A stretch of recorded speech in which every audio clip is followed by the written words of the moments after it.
I'm going to start with an unconventional way of looking at this, which was actually hatched by Camel Carr and myself in a hotel in Stockholm 2 years ago, which is the 5 A's of nutrition, the first 2 of which coincide with what Thilo was saying. The availability of food, nothing needs to be said. Access, nothing needs to be said. We all accept those. But then, what about fecally transmitted infections? I'm calling them FTIs. You may have a better term, and in that case, let's discuss a better term, but fecally transmitted infections. So these affect, first of all, absorption, which was also mentioned by Thilo.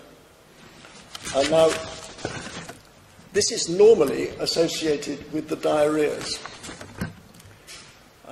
But there's so much more than this, as Ollie has already pointed out. First of all, we have environmental enteropathy, which I've said is probably very widespread. Jean Humphrey, who is the expert on this, in her Lancet paper of 2009, who has seen her paper of 2009? A lot of people. I think it's been very influential. In that paper, she says that probably almost this thing affects almost all children in the developing world. That's what she says in that paper. So it sounds as though this is exceedingly widespread. So I'll come back to that in a minute. But then we have the nematodes. Now, these figures are extremely dodgy, and I shouldn't really put them up because they might get quoted.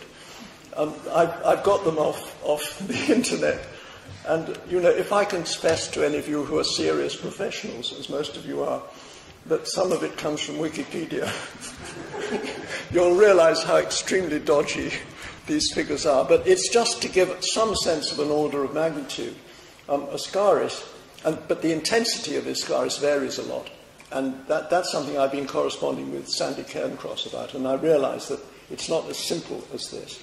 But hookworm, which is absolutely horrid, it's a bloodsucker. It causes anemia.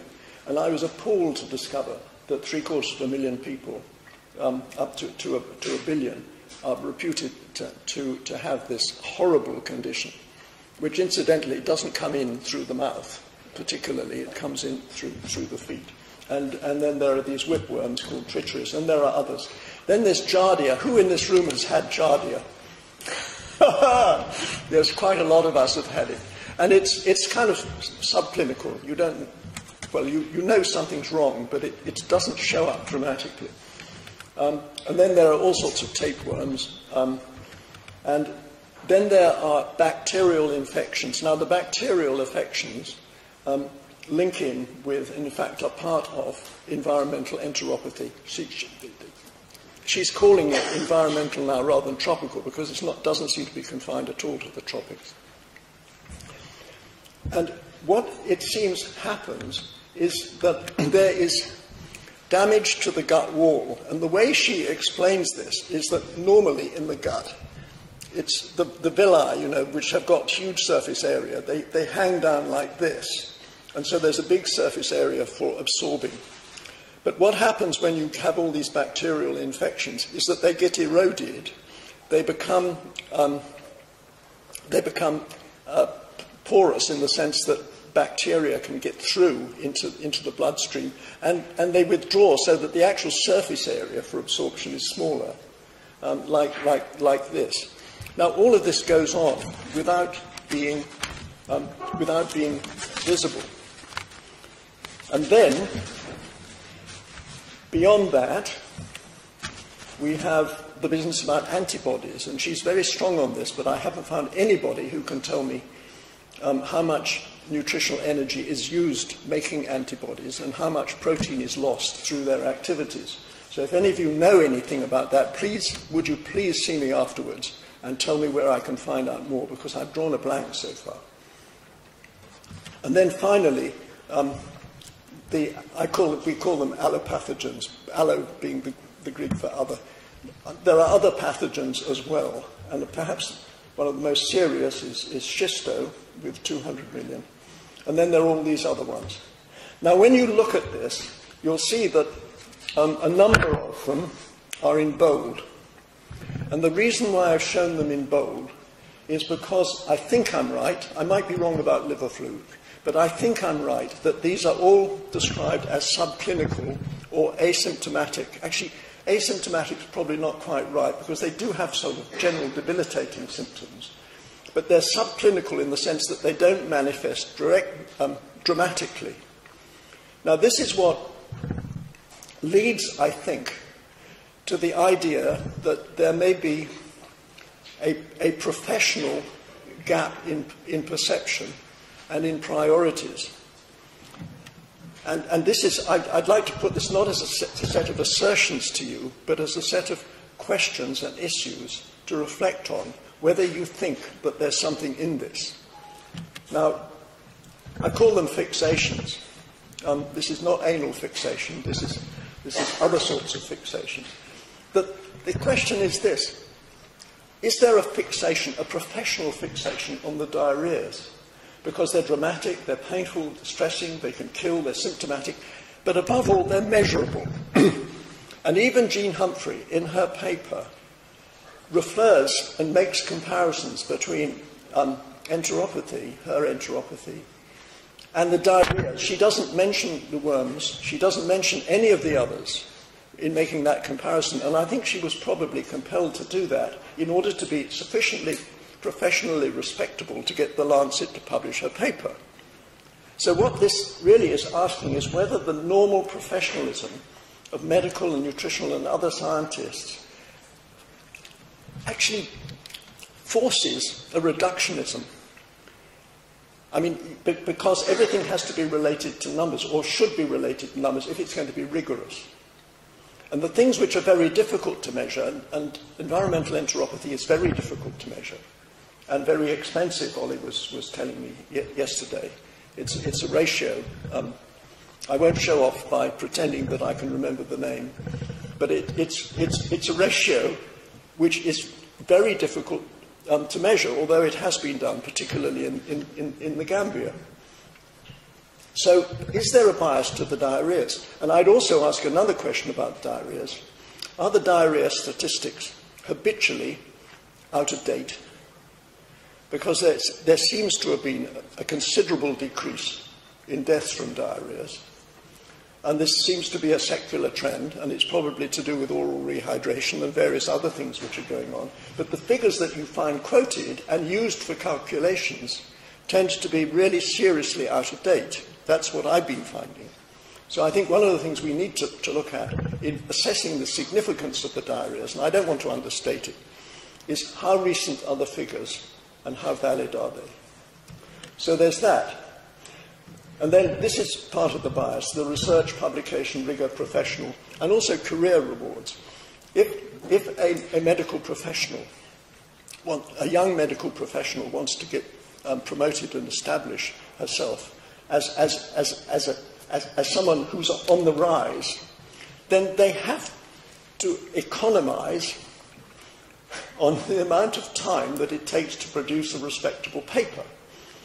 And if this is the case, does this mean that young professionals, and maybe professionals in the middle as well, are impelled by the professional reward system and recognition system and the values of the Lancet and of the British Medical Journal and other journals in the United States and all over the world, particularly the ones which are internationally recognized, that they're compelled to be reductionist and compelled to do work which will quite quickly and relatively easily produce a publishable paper.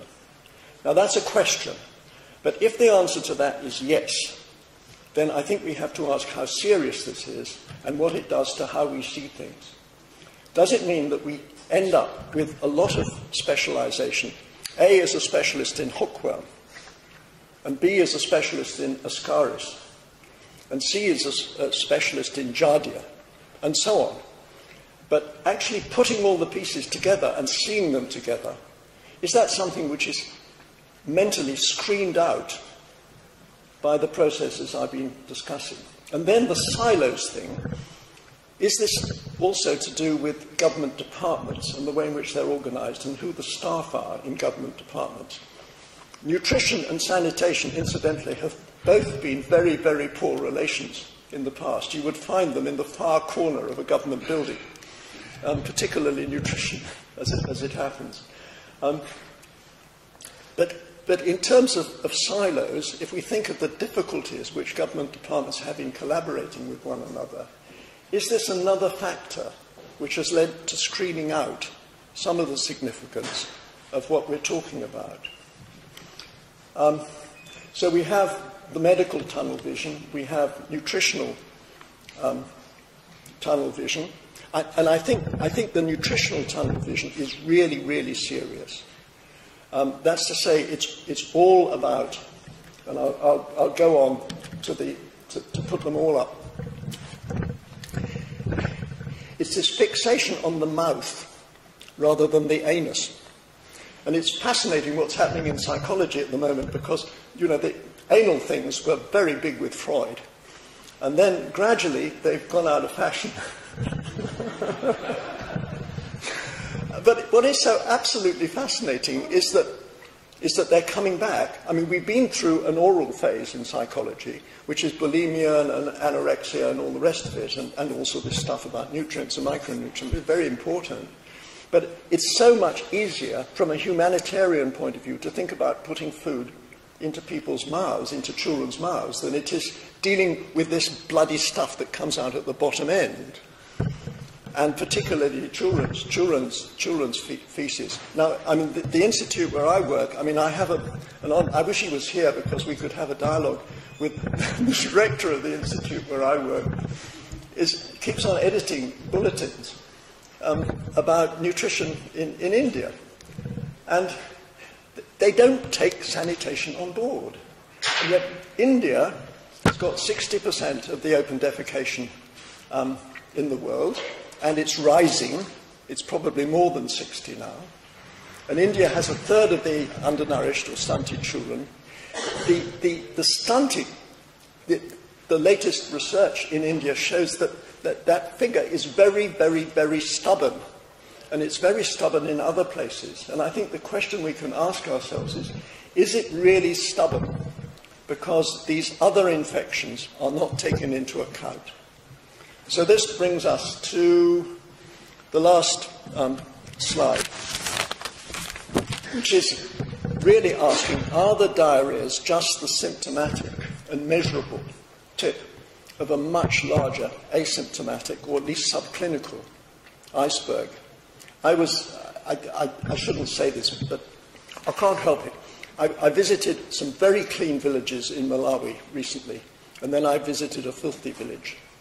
And it was utterly shocking how different the children were, including their stomachs and all the rest of it. And it really brought it home that this is such a huge priority for all of us. And so finally, there are questions which I think can be asked. The questions that it would be wonderful if anybody knows an answer. One of them is, what is the prevalence of environmental enteropathy and its seriousness? Nobody seems to know because it's so difficult to measure. Is it possible to find some other easier way of measuring it? The second one, the interactions which Ollie talked about, which I think are really, really important. You have multiple interactions between the diarrhea, certainly, and all the others. How much do we know about those? When we have a severely undernourished child, how many multiple infections which are interacting to that child have? I haven't found anybody yet who can tell me there was this child. We found out everything that we could about that child and the multiple infections that it had. If any of you know such a study, please let me know. And the third question, is completely unanswerable, I know. But I think it's a question to ask. If you could say, hey presto, and you could wipe out everything at this point, I don't mean actually getting rid of it, but confining it safely and washing hands and all the rest of it. If you could do that, suddenly, all over the world, two things.